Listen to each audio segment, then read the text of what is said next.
नमस्कार। आज हमारे साथ हैं भारतीय रेलवे ट्रैफिक सेवा के वरिष्ठ अधिकारी मुकुल कुमार, जो वर्तमान में रेलवे बोर्ड के एग्जीक्यूटिव डायरेक्टर हैं।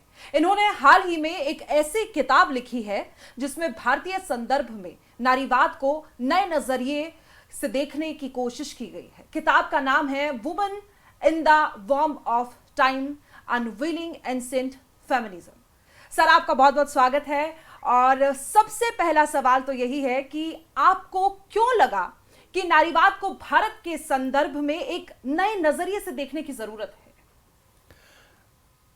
सबसे पहले तो तहे दिल से धन्यवाद न्यूज़ 18 का, जिन्होंने मुझे यहाँ आमंत्रित किया और अपनी इस पुस्तक के बारे में बात करने का मौका दिया, लोगों से जुड़ने का मौका दिया। जहाँ तक इस प्रश्न का सवाल है कि प्राचीन भारत में नारीवाद के जो तथ्यों को मेरी सामने लाने की जो एक महत्वाकांक्षा जो थी, वो इसलिए थी कि फेमिनिज्म को हम लोग, नारीवाद को हम लोग कहीं ना कहीं 19वीं शताब्दी के शुरू के चरण में, जब नारी उत्थान के लिए जब तमाम रिफॉर्म्स किए जाने लगे, राजा राम मोहन राय जी, ईश्वर चंद्र विद्यासागर, सती हो या फिर विधवा विवाह को स्थापित करने की बात हो, तो हम लोग ये मानते थे कि ये उसी समय से नारीवाद ने जन्म लिया और ये हमारा वेस्टर्न पाश्चात्य जो हमारी शिक्षा है उससे कहीं ना कहीं प्रेरित होकर के ये लोगों में ये लोगों में जागृत हुई ये इच्छा कि नहीं, नारी को भी जो है सम्मान प्राप्त होना चाहिए, नारी को भी समता प्राप्त होनी चाहिए। बट मेरा एक इतिहास के विद्यार्थी के रूप में मेरी जिज्ञासा ये थी कि प्राचीन काल हमारा बुद्धि और ज्ञान का इतना बड़ा खजाना है, और वहाँ पर अगर नारीवाद को समझने की कोशिश करें तो नारियों के दमन को सबसे पहले मैंने ऐतिहासिक परिवेश में समझने की कोशिश की कि आखिर ये लैंगिक भेद आया कहाँ से। तो जब मैंने लैंगिक भेद को समझने की कोशिश की तो मैंने ये पाया कि ये तो बिल्कुल जब हमारी मानव सभ्यता की शुरुआत थी उस समय से ही ये डिवीज़न ऑफ लेबर हुआ, और कहीं ना कहीं मैं उसमें बहुत डिटेल में नहीं जाऊंगा, लेकिन ये दमन की बात और लैंगिक भेद की बात जो थी वो चूंकि हमारे मानव सभ्यता की शुरुआती चरण से ही आरंभ हुई थी, तो मेरा यह मानना था इतिहास के विद्यार्थी के रूप में कि जहां दमन है वहां विद्रोह है। आवाज़ें उठी होंगी, उस समय भी आवाज़ें उठी होंगी। दूसरा जो हमारा उद्देश्य ये रहा कि ये हमारी नारीवाद, प्राचीन भारत में नारीवाद के का जो विमर्श है वो केवल बहुत संकुचित और सीमित रहा। वो सीमित रहा ऋग्वेदा में कैसे हमने मतलब नारियों को ज़्यादा सम्मान प्राप्त मतलब था उस समय, और नारी को सोशल एंड इकोनॉमिक स्फेयर में उनके राइट्स थे, विवाह में उनको अपनी इच्छा व्यक्त करने की अनुमति थी, फ्रीडम था, मतलब राजस्वतंत्रता थी। हम लोग ये था विमर्श। दूसरा विमर्श था कि वरा मिहिर को हम लोग प्राचीन भारत में नारीवाद का सबसे बड़ा एक्सपोनेंट मानते हैं कि उन्होंने नारीवाद को मतलब काफ़ी बढ़ावा दिया। लेकिन मेरा he was called the feminist of ancient times. तो और दूसरा, अभी ये हाल के दिनों में एक परंपरा ये शुरू हुई, एक साहित्यिक गतिविधि के तहत हमारे जितने प्राचीन भारत के जितने टेक्स्ट हैं, खासतौर से एपिक्स जो हमारे जो महाकाव्य है, रामायण महाभारत, उनकी कहानियों को उनमें जो चरित्र थे उनको नए चश्मे से देखने की कोशिश की गई, और ये पाया गया कि केवल सब्जुगेशन और केवल दमन की बात नहीं है, शोषण की बात नहीं है। अगर हम उन्हीं कैरेक्टर्स को देखेंगे, जैसे एग्जाम्पल के रूप में सीता और द्रौपदी के बारे में बहुत कुछ लिखा जा रहा है कि कैसे द्रौपदी जो है वो महाभारत में बहुत एक सशक्त मतलब चरित्र है, कैसे उसने अपने जो द्वित कीड़ा में जो हार के बाद वो द्रौपदी का जो शोषण हुआ, उसके बाद द्रौपदी ने कैसे उसको उस बदले की भावना को अंजाम मतलब देने के लिए, और धर्म को, चूंकि वो धर्म के साइड पे थी, तो वो धर्म को धर्म की अधर्म के अगेंस्ट जो लड़ाई थी उसको बल देने का काम द्रौपदी के चरित्र से पूरा उभर करके आता है। दूसरा, सीता की बात अगर करें तो सीता ने कैसे अग्नि परीक्षा के बाद सीता जो है वो अलग रहीं और बाद में उन्होंने अपनी इच्छा से फिर से वो लुप्त होने का उन्होंने अपना फैसला किया। तो यही वो कैरेक्टर थे जिनको हम पहले मानते थे कि अरे ये तो बहुत ही सबमिसिव कैरेक्टर है, वो कहीं ना कहीं बहुत ही सीमित कैरेक्टर है, कहीं ना कहीं बहुत दबे हुए कैरेक्टर्स हैं, लेकिन उन्हीं कैरेक्टर्स को हमने नए चश्मे से देखने की कोशिश की। मेरा ये मानना था, इस किताब को लिखने के पीछे जो मेरी प्रेरणा थी और मेरी महत्वाकांक्षा ये रही कि हमारा प्राचीन भारत का जो साहित्य है वो इतना विशाल है, इसमें आपके धर्मशास्त्र भी हैं, आपकी स्मृति भी है, अर्थशास्त्र भी है, कामसूत्र भी है, और साथ में coins and inscriptions, numismatic sources हैं, एपिग्राफिक सोर्सेज हैं। तो इतनी सारी चीज़ों में जो हमारा नारी विमर्श जो है वो प्राचीन भारत में नारी विमर्श इतना संकुचित नहीं हो सकता, इतना सीमित नहीं हो सकता। तो मेरा मानना था कि इसको एक फैलाव मिलना चाहिए और मुझे वो सारे तथ्य प्राचीन भारत से ये निकाल करके लाने चाहिए जो मेरी एक लेखक के रूप में अपनी सीमा के अंदर रहते हुए, क्योंकि अभी ये तो यात्रा है, आज मैंने ये विमर्श को बल दिया है, नए तथ्यों की खोज की है, पुराने तथ्यों से नए मायने निकाले हैं, लेकिन मेरा मानना है कि धीरे धीरे तो अभी बहुत सारा खजाना है, बहुत सारी बातें और होंगी। तो एक तरह से ये किताब जो है, एक तरह से on one hand it amplifies the feminist discourse in the ancient India, on the other hand it is an invitation to the academic scholars and students to explore further this ancient literature and come out with the new facts. जी, नारीवाद के बारे में आप बता रहे हैं, जिक्र कर रहे हैं उसका, जरा सा बहुत थोड़े शब्दों में ये बता दीजिएगा कि नारीवाद क्या है, और आपने जो कहा कि वो संकुचित रह गया था, उसका क्या कारण रहा?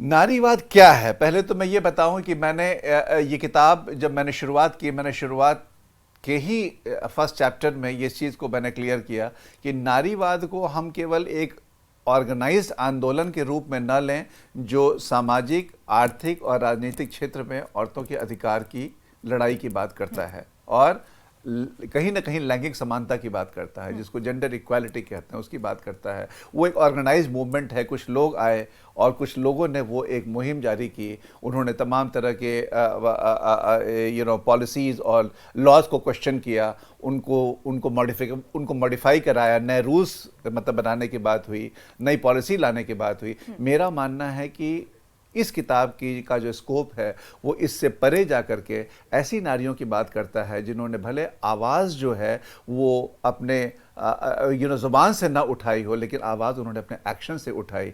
उसी पितृतंत्र में रहते हुए, उसी पैट्रियार्कल सिस्टम में रहते हुए इन्होंने अपने व्यक्तित्व को जिस तरह से अभिव्यक्त किया, जिस साहस के साथ अभिव्यक्त किया, अपनी बातें कहीं और पितृतंत्र के अगेंस्ट जो है बिल्कुल साइलेंट रह करके जिस तरह से अपने एक्शन के थ्रू वो लड़ी हैं, ऐसी जो महिलाएं थी, ऐसी नारियों को मैंने लोगों के सामने पेश किया है। और यहाँ भी मेरी महत्वाकांक्षा ये थी कि केवल उन्हीं चरित्रों की बात ना करें जिनके बारे में हम बहुत मतलब चर्चा करते आए हैं, जो बहुत प्रचलित हैं, लोकप्रिय हैं, जैसे द्रौपदी और सीता की बात है। मैं उसमें बहुत सारे ऐसे कैरेक्टर्स, ऐसे चरित्रों को मैंने खंगाला है जो फिर से नारी विमर्श के इस तत्व मैंने नारी विमर्श की इस विचारधारा को कि भाई एग्जाम्पल्स हम दें।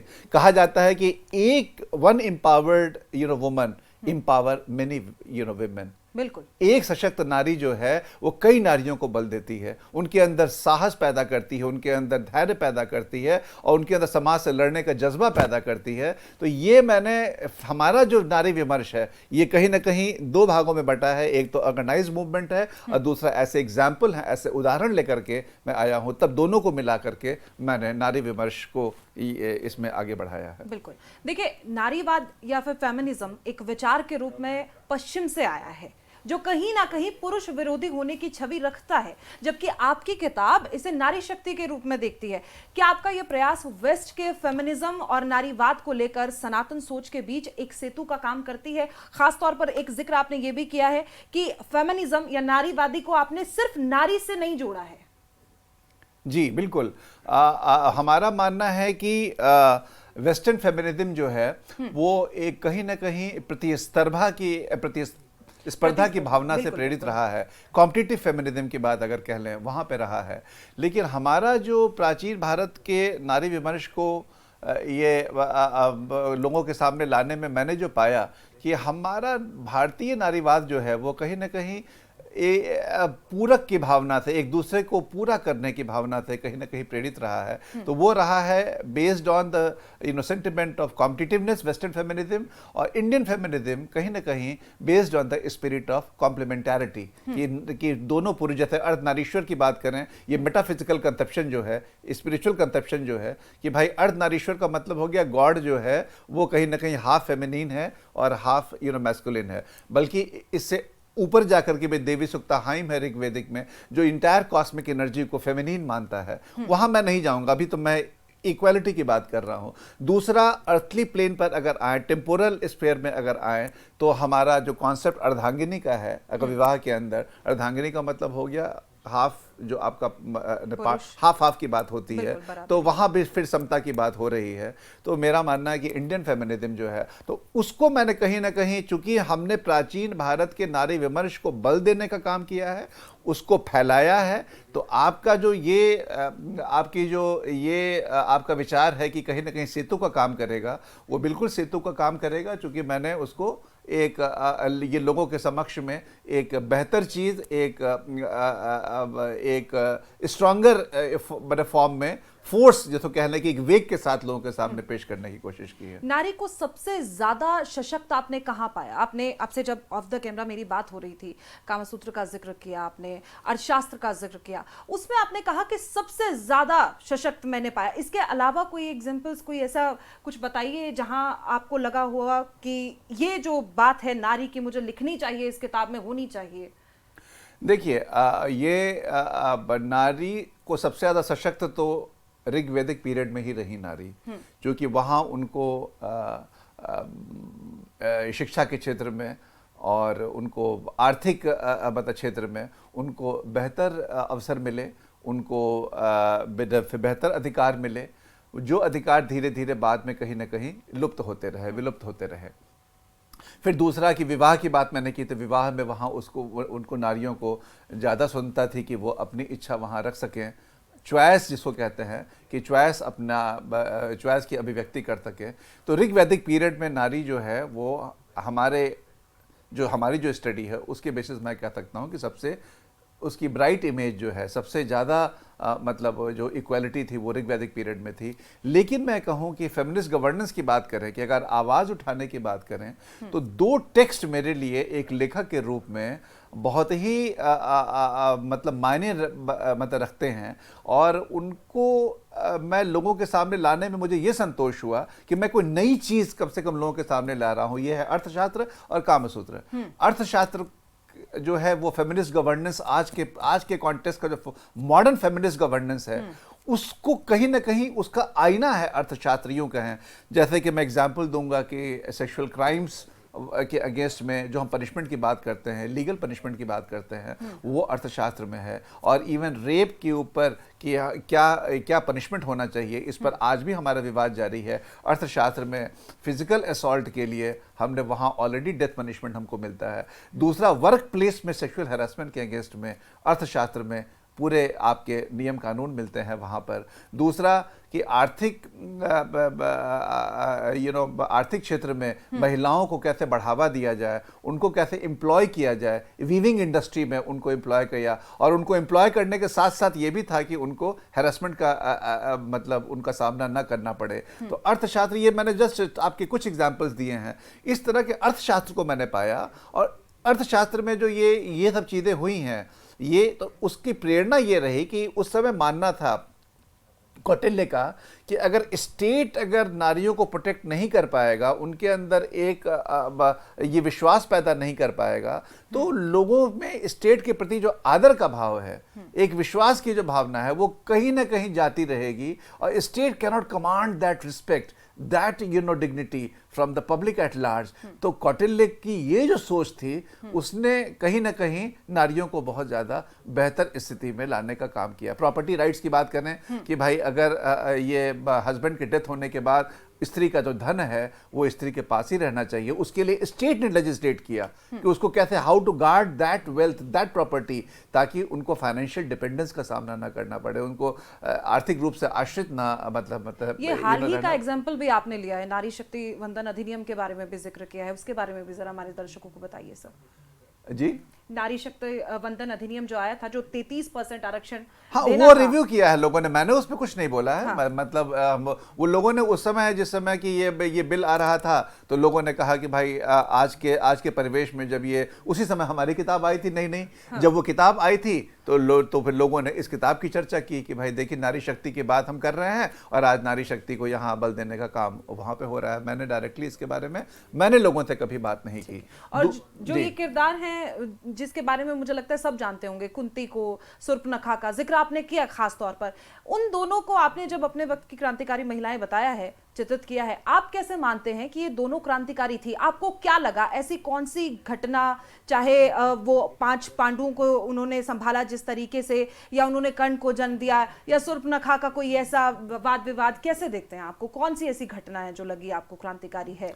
कुंती को अगर देखें तो कुंती जब इस परिवार में आई थी तो पांडु से उनका विवाह हुआ था और पांडु जो थे वो मतलब incapable, he was incapable of fathering, you know कहीं ना कहीं असक्षम थे संतान को जन्म देने में। तो ये कुंती को एक दैवीय वरदान प्राप्त था कि वो चाहें तो देवों को का आह्वान करें और उनसे वो मतलब संतान की प्राप्ति करें। तो आप ये देखिए कि वो कुंती ने वो तो किया ही, साथ में बाद में पांडु जो थे नहीं केवल क्षीण अवस्था में थे बल्कि बाद में उनकी मृत्यु भी हो जाती है। तो कुंती इमर्जेस एज द मैट्रियार्क, पूरे परिवार को एक मतलब के मैट्रियार्क के रूप में उभरती हैं वो कहीं ना कहीं। और जिस तरह से उन्होंने बाद में धृतराष्ट्र जो है वो मतलब राजा बने और धृतराष्ट्र के राजा बनने के बाद कौरवों का जो व्यवहार था वो पांडवों के साथ जानते ही हैं, महाभारत तो कौरवों पांडवों के बीच में उसी, तो उस राजनीतिक षड्यंत्र, उस राजनीतिक शोषण के माहौल में अपने 5 पुत्रों को पैदा करना, वो भी इस ढंग से, उसके बाद उनकी परवरिश करना, सारे चैलेंजेस, सारी चुनौतियों का सामना करते हुए, और साथ में उनके अंदर धर्म और कर्तव्य की भावना को बोना, ये और उनको इस तरह पैदा करना कि वो धर्म के साइड में आ गए। तो ये कुंती को एक बहुत ही सशक्त चरित्र के रूप में उभारता है। तो मैंने उसी चीज़ को मैंने लोगों के सामने पेश किया है। दूसरा, सुपर्णखा की बात अगर करें तो सुपर्णखा को अगर हम लोग बोलते हैं कि रावण की बहन थी और उनको हमने रावण के साइड में रख करके उनको हम लोग बहुत ही नेगेटिव लाइट में देखते हैं, बट मेरा मानना है कि और उन्होंने जिस तरह से राम के प्रति अपना आकर्षण जाहिर किया, उसके बाद लक्ष्मण के प्रति भी आकर्षण जाहिर किया, और जिस तरह से उनका ये रिटेलिएशन में उनकी नाक काटी गई और लोगों को बहुत इंसल्टिंग और ह्यूमिलिएटिंग मतलब मानते हैं उसको, लेकिन कहीं ना कहीं आप उनके आकर्षण के अभिव्यक्ति को केवल आप देखिए, उसमें तो एक औरत का, एक नारी का अपना आकर्षण अभिव्यक्त करना इतने ओपन ढंग से, तो इसको अगर आप देखेंगी तो कहीं ना कहीं ये मानवता के उस पर ग्राउंड के ऊपर अगर आप देखेंगी, सतह पे देखेंगी, तो कहीं ना कहीं आप इसको क्वेश्चन नहीं कर पाएंगी। तो वहाँ पर बहुत ही साहस का उन्होंने दिखलाया उसमें। तो सुपर्णखा को मैंने उस चश्मे से देखने की कोशिश की है, और कैसे फिर वो बदले की भावना, वो तो बात की बात है कि बदले की भावना उन्होंने रावण के साथ मिलकर के कैसे वो अपने इंसल्ट को और ह्यूमिलिएशन को उन्होंने कन्वर्ट किया वेंजियंस में, जिसको बदले की भावना में परिवर्तित किया। तो मतलब ये सुपर्णखा के भी कैरेक्टर को नए चश्मे से देखने की कोशिश की है मैंने। ठीक है, जाहिर तौर पर आपने बहुत बारीकी से एक महिला को पढ़ने की, जो शायद आज के लोग आज के युग में नहीं जानते हैं, लेकिन आपको क्या लगता है कि जो आज का युग है, आज का परिप्रेक्ष्य है, उसमें महिलाओं की भूमिका को आप कैसे देखते हैं और समाज कैसे देखता है, और क्या बदलाव जरूरत है लगती है आपको होनी चाहिए? सबसे पहले तो मैं अपनी बात रखने के शुरुआती चरण में ये साफ करना चाहता हूँ कि बदलाव हुआ है। ऐसा नहीं है बदलाव नहीं हुआ है, बदलाव हुआ है। ये हम आसपास के परिवेश में देखते हैं कि काफ़ी, और बदलाव दो सतह पे हुआ है। एक हमारे रोज़मर्रा की ज़िंदगी में जिस तरह ये नफ़े महिलाएं आगे आ रही हैं और जिस तरह से वो अपनी बातें रख रही हैं, जिस तरह से वो अपने घर के बाहर, डोमेस्टिक कन्फाइंस के बाहर जा कर के एक्सप्लोर कर रही हैं, जॉब कर रही हैं, और मैरिज में किस तरह से हम अभी बैलेंस करना सीख रहे हैं, स्पाउसेस के बीच में जो इक्वेशन है वो कहीं ना कहीं बैलेंस हो रहा है। दूसरा, अगर स्टेट के लेवल पर देखें तो स्टेट में तमाम तरह के इस तरह के मेजर्स लिए जा रहे हैं जो कि विमेन को, नारियों के उत्थान की बात करते हैं, चाहे वो शिक्षा के क्षेत्र में हो, चाहे वो आर्थिक क्षेत्र में हो, चाहे आपने अभी बिल की बात करी, तो वहाँ पर तमाम स्फेयर में स्टेट की भी मुहिम है। एक हमारी ये गवर्नेंस जो है, जिसको फेमिनिस्ट गवर्नेंस बोलते हैं, फेमिनिस्ट गवर्नेंस के तहत भी उसको पॉजिटिव डिस्क्रिमिनेशन कह लीजिए। पॉजिटिव डिस्क्रिमिनेशन पहले हम लोग सीमित रखते थे अपने दलित और शेड्यूल ट्राइब के लिए, देखिए वो पॉजिटिव डिस्क्रिमिनेशन की बात अभी महिलाओं के लिए भी हो रही है। तो एक तरफ स्टेट है, दूसरी तरफ ये जो अवेयरनेस हो रहा है, जितनी फेमिनिस्ट ऑर्गेनाइजेशंस हैं उन्होंने भी जब इस आंदोलन को आगे लेके वो चल रहे हैं तो कहीं ना कहीं लोगों में वो जागरूकता पैदा हो रही है, महिलाओं में वो जागरूकता पैदा हो रही है, साहस पैदा हो रहा है कि वो कहीं ना कहीं पितृतंत्र को, पैट्रियार्की के चैलेंजेस को, की चुनौती को स्वीकार करके वो अपने आप को आगे लाने की कोशिश कर रही हैं। इसमें वो बहुत हद तक सफल हुई हैं, लेकिन ये लड़ाई अभी ख़त्म नहीं हुई है। इस तरह की लड़ाई जो कि पूरे आप इतिहास में आप देखिए कि जब मैंने जैसे बताया कि ये जो लैंगिक भेद है वो तो हमारा चला आ रहा है, प्राचीन ये काल से चला आ रहा है। तो इतने लंबे समय तक जो एक परंपरा है वो इतनी जल्दी बिल्कुल आपको मैजिकल ढंग से हमारी इक्वालिटी इस्टेब्लिश हो जाए और बिल्कुल सब कुछ सही हो जाए, ऐसा मेरा ख्याल है, ऐसी अपेक्षा करना जो है वो थोड़ा सा लेकिन आपको लगता है, संतोष है कि जैसा जी, संतोष है कि बदलाव हुआ है। We have gained quite some ground but the task is far from the finish. तो यही है जिस चुनौती को लेकर आगे बढ़ते रहे। ठीक है, अपने आखिरी सवाल पे मैं आती हूँ। वैसे तो आप लेखक है, पूरी किताब आप दिखाइए हमारे दर्शकों को अपनी किताब जो आप साथ लेकर आए हैं। ये किताब है और आप भी इसे पढ़िएगा। लेकिन मैं ये जानना चाहूंगी, इस किताब में मैं गलत ना हूं तो 386 पन्नों की किताब है, ऐसा ही? और इस किताब में आपका सबसे फेवरेट हिस्सा कौन सा है? हाँ, 300 पन्ने किताब है लगभग। जी। तो सबसे फेवरेट हिस्सा जिसे आपको लिखते हुए ऐसा लग रहा था कि शायद यही था जिसे मैं लिखना चाह रहा था? जैसे मैंने पहले बताया कि 3-4 चीजें हाईलाइट थी इसमें। पहला, मैं शुरुआत करूंगा क्रोनोलॉजिकल ऑर्डर में शुरुआत करता हूँ किताब के पहले चैप्टर में मैंने जिस तरह से लैंगिक भेद के ऐतिहासिक संदर्भ को समझने की और उसको बांधने की कोशिश की है, ये मेरे लिए बहुत संतोषजनक रहा है। जिसमें मैंने मेरे जो प्रेरणा स्रोत थे वो साइमन डिबॉर थी, लाइस वोगल, जिन्होंने मार्क्सिस्ट फिर चश्मे से देखने की कोशिश की कि विमेन का जो अनपेड डोमेस्टिक लेबर है वो कैसे हेल्प करता है सरप्लस लेबर जो पुरुष का है वो बाहर जाके जो काम करता है, उसके पीछे बिहाइंड द स्क्रीन जो ये अनपेड लेबर है ये किस तरह से उनको मदद करता है, जिसका आकलन नहीं हुआ है। तो अभी आप देखिए कि मॉडर्न फेमिनिस्ट डिस्कोर्स का भी एक बहुत बड़ा एक जो प्रेरणा स्रोत रहा है वो ये भी रहा है कि मोनेटाइजेशन ऑफ डोमेस्टिक लेबर होना चाहिए। तो एक ये रहा। ये तीसरा कि प्राइवेट प्रॉपर्टी को मैंने समझने की कोशिश की कि आखिर नारियों को कंट्रोल करने के जो उनकी स्वतंत्रता के ऊपर जो कहीं ना कहीं जो अटैक हुआ वो क्यों हुआ। वो इसलिए हुआ कि जब हमारी प्राइवेट प्रॉपर्टी का कॉन्सेप्ट आया तो प्राइवेट प्रॉपर्टी कॉन्सेप्ट में जो पुरुष की जिज्ञासा थी कि ये जो हमारी प्रॉपर्टी है ये हमारी ही संतान को जानी चाहिए और उस संतान की प्योरिटी को इंश्योर करने के लिए विमेन का मूवमेंट कहीं ना कहीं रिस्ट्रिक्ट हुआ।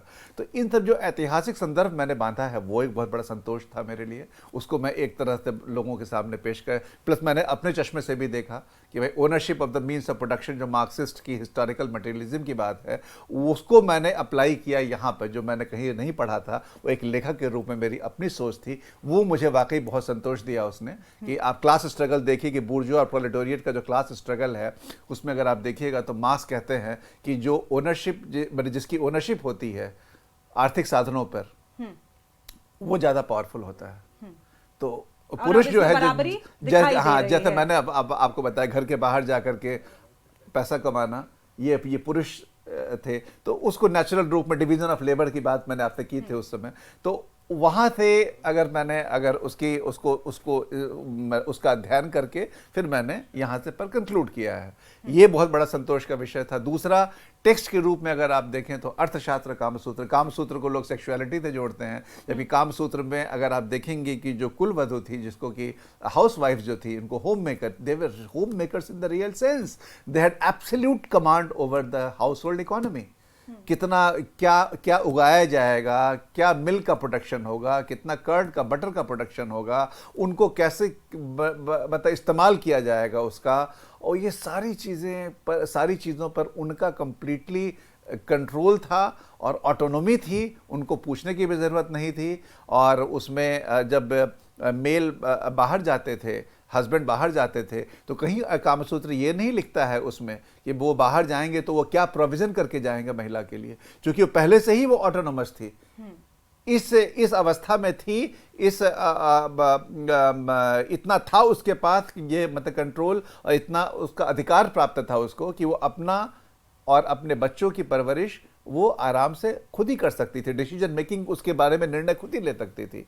ये कामसूत्र की बात है। लव, रिलेशनशिप और इंटीमेसी में अगर आप देखेंगी तो इसमें कॉन्सेंट की बात है, उनके प्रति एक संवेदना व्यक्त करने की बात है कि जब तक दोनों, वहाँ भी पूरकता आ रही है, आप देखिए कॉम्प्लीमेंटैरिटी आ रही है कि दोनों के बीच में बिल्कुल जो रिलेशनशिप में दोनों का कॉन्सेंट, दोनों की इच्छा बराबर रूप से शामिल होगी। आज भी हम पिंक मूवी में नो मीन्स नो की बात करते हैं, ये कामसूत्र की ये देखेंगे तो स्पिरिट उसकी रियलाइज है। अर्थशास्त्र मैंने पहले ही बोला कि आपके feminist governance, modern feminist governance का एक तरह से आईना है वो। तो मुझे दूसरा जो पहलू है जिसने मुझे बहुत बेहद संतोष दिया एक लेखक के रूप में, कि मैंने अर्थशास्त्र और कामसूत्र को लोगों के सामने पेश किया इस रूप में।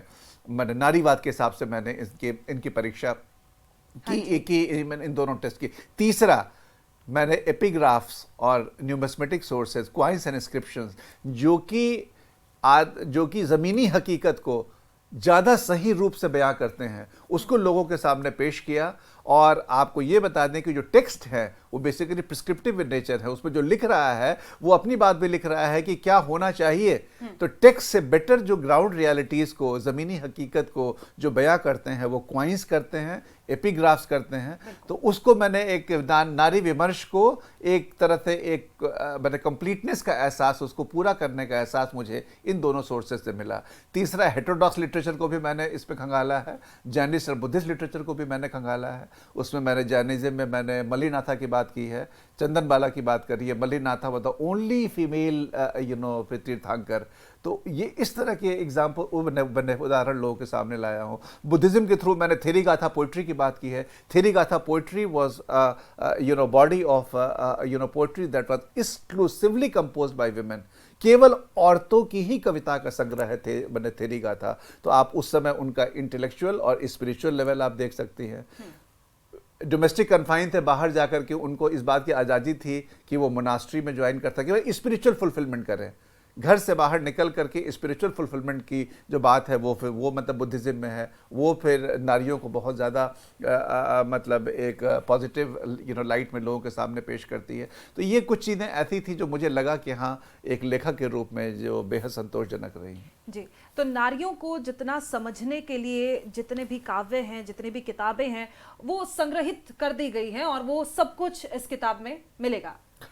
सब कुछ तो मैंने बिल्कुल नहीं, जैसे मैंने बोला कि ये किताब जो है मैंने उस प्राचीन एंशिएंट फेमिनिज्म कह लीजिए कि प्राचीन भारत में नारीवाद के विमर्श को मैंने थोड़ा फैलाया है, थोड़ा उसको बल देने का काम किया है, थोड़ा उसको लोगों के सामने एक संग्रहित करके लोगों के सामने पेश किया है।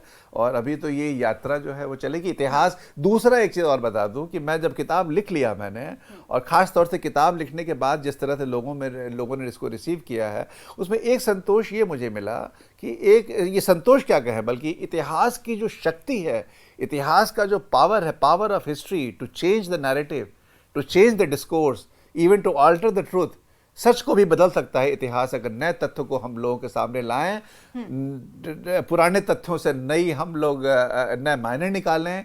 तो एक इतिहास के विद्यार्थी के रूप में भी मैं बड़ा एक सुखद अनुभव हुआ कि मैंने इतिहास as a history as a discipline के प्रति एक अपने एक तरह से कह लीजिए कि एक तरह से ड्यूटी निभाई कि उन तथ्यों को ला करके मैंने लोगों के सामने पेश किया। तो बहुत बहुत शुक्रिया मुकुल कुमार जी, आपको बहुत बहुत शुभकामनाएं। आपके बारे में जब पढ़ा तो ये 7वीं आपकी किताब है और आगे भी इसी तरीके से आप जुड़े रहिएगा। और एक बार फिर से हमारे दर्शकों को मैं चाहूंगी आप अपनी किताब जरूर दिखाएं। जी बिल्कुल। तो बहुत शुक्रिया आपका हमारे साथ जुड़ने के लिए और हमारे साथ बने रहने के लिए। और आपके सारे सवाल मैं उम्मीद करती हूँ हमारे दर्शकों को भी बहुत पसंद आए होंगे और आप जरूर इस किताब को पढ़िएगा। बहुत बहुत धन्यवाद, बहुत बहुत धन्यवाद जी।